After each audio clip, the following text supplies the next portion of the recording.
ඒක ලස්සනට විස්තරයක් තියෙනවා සක්කනමස්ස සූත්‍රයේ. ඒ සක්දෙවිඳු වඳිනවනේ මනුස්ස ලෝකෙට. අහනවනේ මාතලි කිමද මේ දෙවියන් වඳින ඔබ? දෙදෙව් ලෝකට අධිපති ඔබ කාටද මේ වඳින්නේ?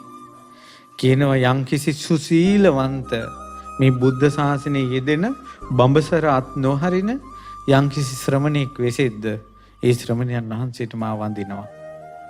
ඒ තමයි සුසීල ගොඩාක් සිල්වත් වෙලා මේ ධර්මයේ කුසල් දියුණු කරගෙන බඹසර අත් නොහැර ජීවත් වීම තමයි භික්ෂුවගේ ධම්ම හැසිරීම. ඊට පස්සේ කියනවා මම මෙහෙමත් ගිහියන්න වඳිනවා කොහමද? "යේ ගහට්ටා පුණ්‍ය කරා සීලවන්තා උපාසකා ධම්මේන ධාරම් පෝසෙන්තෝ තේ නමස්සන්ති මාතලි." යම්කිසි ගිහි කෙනෙක් ඉන්නවා පින් කරනවා,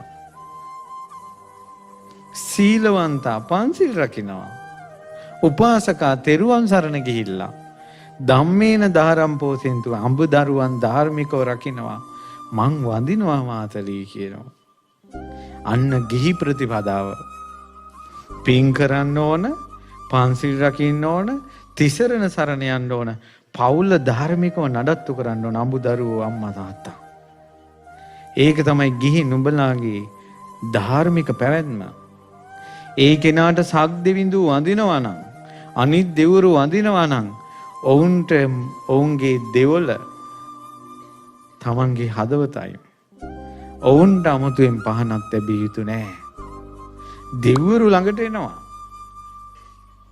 දෙවියෝ ළඟට එනවා. තමන් හරිනම්